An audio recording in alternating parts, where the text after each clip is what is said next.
Having trouble setting up cellular on your child's Apple Watch SE 3rd gen? Let's troubleshoot. This usually happens due to a few common reasons.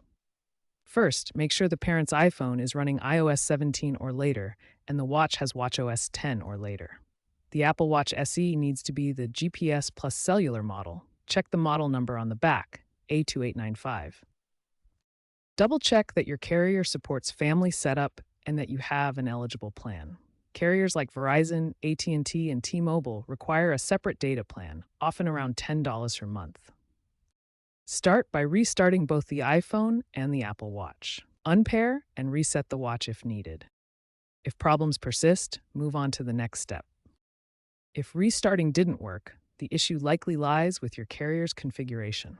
Contact your carrier's dedicated family setup support line. Verizon and AT&T offer free setup assistance via their apps or by phone. For AT&T, ensure device setup is enabled in your account via their app. For eSIM issues, resetting the watch's network settings and re-adding the eSIM through the carrier's app is often needed, especially when roaming internationally.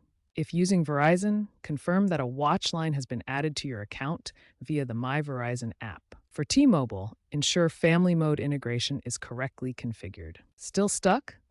Apple provides an in-app troubleshooting wizard in the Watch app and updated documentation to help resolve persistent issues.